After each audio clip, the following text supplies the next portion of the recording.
초등학생들의 영어와 수학 선행학습 하고 계신가요? 과연 필요할까요?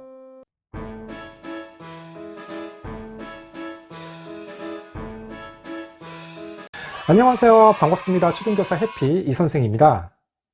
오늘은 초등학생들의 선행학습이 과연 필요한지에 대해서 이야기를 해보려고 합니다. 먼저 이건 어디까지 제 개인적인 생각입니다. 사실 선행학습에 대한 내용은 좀 민감한 주제입니다.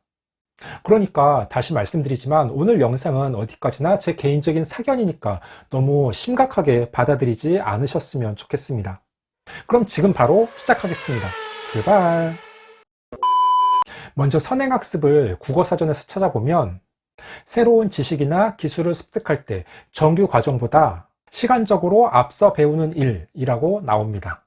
그러니까 초등학교 5학년 학생이 6학년의 수학 내용을 미리 배우거나 초등학교 6학년 학생이 중학교 과정의 영어를 배운다면 그것이 선행학습인 것입니다. 그러면 과연 초등학생들의 수학과 영어의 선행학습은 필요할까요?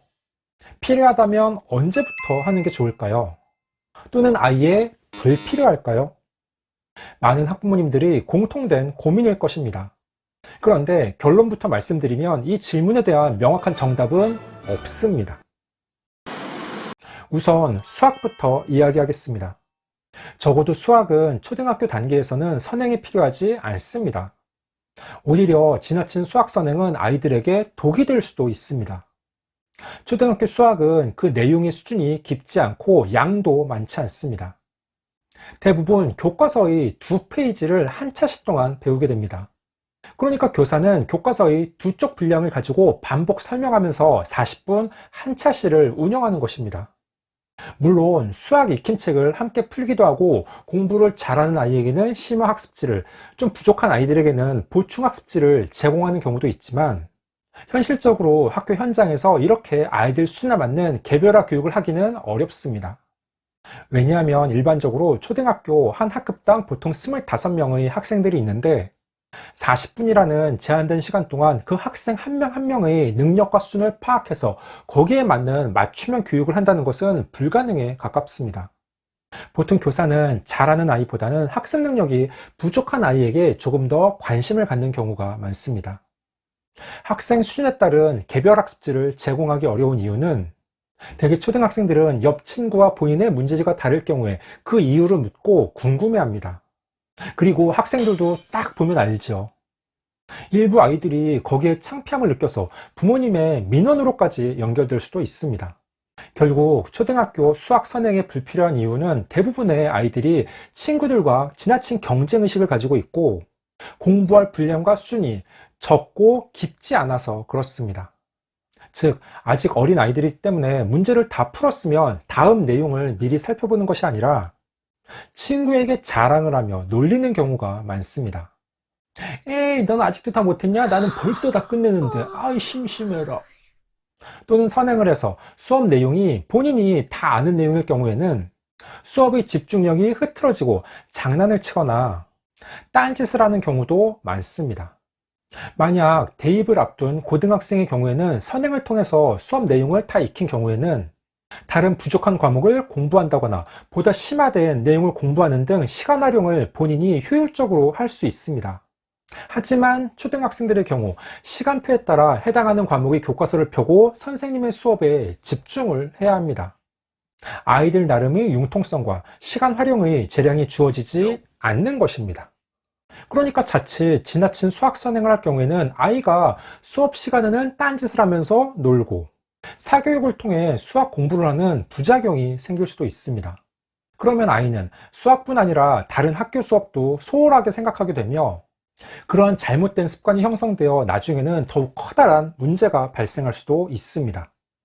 그래서 적어도 초등학교 단계에서의 수학 선행학습은 장점보다는 단점이 훨씬 더 많고 또 그러한 문제를 현장에서 너무 많이 봐왔습니다. 결국 지나친 선행학습은 학교 수업의 흥미를 상실하게 만듭니다. 초등학교 공부의 가장 기본은 교과서를 중심으로 하는 학교 수업이기 때문에 아이들이 학교 수업에 집중할 수 있도록 부모님들의 각별한 지도가 필요합니다. 차라리 학업 능력이 우수한 아이들은 수학 선행보다는 심화학습을 하는 것이 더 좋습니다. 시중에 워낙 다양한 수준별 문제집이 많기 때문에 사고력을 요하는 심화된 문제집을 풀도록 해서 아이에게 생각하는 능력을 깨워주고 초등수학을 완벽하게 마스터하는 것이 선행보다 훨씬 중요합니다. 영어의 경우에는 수학과는 조금 이야기가 다릅니다. 현재의 2015 개정 교육과정에서 영어는 초등학교 3학년 때부터 정규 교과로 배우게 됩니다. 그러니까 현재 초등학교 교육과정의 영어는 3학년부터 시작하게 되며 3, 4학년은 주당 2시간, 5, 6학년은 주당 3시간을 배우게 됩니다. 특히 2015 개정 교육과정에서는 초등학교 영어 교육에서 학생들이 달성해야 할 성취 기준의 수를 대폭 줄이고 어휘 학습 부담을 줄이는 등의 방법으로 선행학습을 예방한다는 방침을 분명하게 나타내고 있습니다.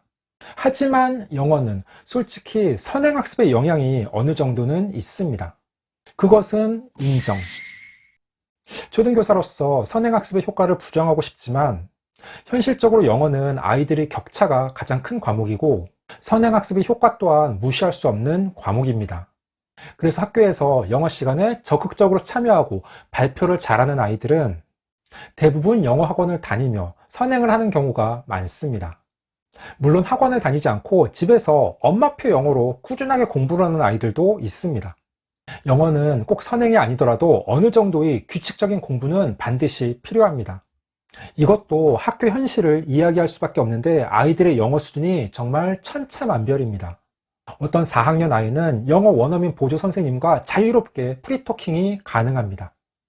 영어 유치원을 나왔고 계속 어학원을 다니며 집에서는 꾸준하게 화상 영어를 하고 방학에는 해외로 어학연수를 갑니다. 그런데 또 어떤 아이는 아예 영어로 기본적인 인사조차도 못합니다. 어학원을 다니고 화상 영어를 하라는 이야기가 아닙니다. 학교에서는 워낙 다양한 수준의 아이들이 함께 교육을 받다 보니까 영어 역시 중간 정도 수준의 아이에 맞춰서 교육이 진행됩니다. 그리고 학교에서 중학년은 일주일에 2시간, 고학년은 일주일에 3시간. 그 제한된 수업 시설을 가지고 체계적으로 영어를 교육하기는 어렵습니다. 게다가 초등 영어는 문법 교육보다는 아이들의 흥미 유지를 위해서 다양한 활동들을 합니다. 게임, 놀이, 노래, 챈트 등 학생 중심의 활동들이 대부분입니다. 그러니까 많은 초등학생들이 영어 자체에 거부감은 별로 없지만 체계적으로 영어를 배우기에는 시간도 부족하고 무리가 따릅니다. 그러다가 중학교에 진학하면 그때 영어에서 멘붕이 오게 되고 학생들의 격차가 더욱 심화되는 경우가 많습니다. 그래서 영어는 사교육 또는 엄마표 공부를 통해서 따로 공부하는 것이 꼭 필요합니다. 반드시 비싼 돈을 내고 어학원을 다니지 않더라도 EBS 영어교육 채널인 EBS 잉글리시를 활용하는 것도 좋습니다. 파닉스, 어휘, 문법, 듣기, 말하기, 읽기, 쓰기 등의 영역에 아이의 수준에 따른 상급, 중급, 고급의 다양한 프로그램들이 구비되어 있습니다. 한번 EBS 잉글리시 홈페이지에 들어가서 꼭 확인해 보시기 바랍니다. 외국어 공부를 해 보신 분들은 공감하시겠지만 영어는 무엇을 가지고 공부하느냐보다 훨씬 더 중요한 것은 누가 더 반복해서 꾸준하게 끈기 있게 공부하느냐입니다. 간혹 선행학습이 필요한 경우도 있습니다. 올림피아드 입상이나 국제인증시험 대비 등의 특수한 목적이 있을 경우에는 선행학습을 해야 됩니다. 왜냐하면 거기에는 학년 수준을 뛰어넘는 문제들이 출제되기 때문에 그렇습니다. 그런 특수 목적이 있지 않다면 굳이 선행학습은 한 학기 정도 앞의 내용으로 하고 학교 공부를 보조하기 위한 수단으로 활용해야 합니다. 선행학습 자체가 공부의 목적이 된다면 실패할 확률이 높습니다. 15초 요약! 오늘은 수학과 영어의 선행학습에 대해서 이야기를 해봤습니다. 사실 수학과 영어 선행학습의 필요성, 방법, 시기에서 딱 정해진 정답은 없습니다. 부모님의 교육관과 철학, 가치관, 아이의 수용 정도, 여건과 상황에 따라서 선행의 여부가 결정될 것입니다. 하지만 중요한 것은 선행을 하는 것은 부모님이 아니라 아이 자신이라는 것을 꼭 명심하시고 아이가 배우는 내용들을 잘 받아들이며 따라가고 있는지 면밀하게 살펴보셔야 합니다. 자칫 부모님의 욕심 때문에 지나친 선행을 하다가 아이가 아예 공부에 흥미를 잃고 방황하는 경우도 비일비재합니다. 그래서 선행에 대한 부모님의 고민은 계속되어야 합니다. 왜냐하면 선행에 대한 고민은 영원히 정답이 없는 질문과도 같기 때문에 그렇습니다.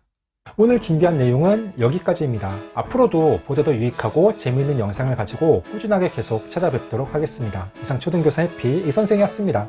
안녕.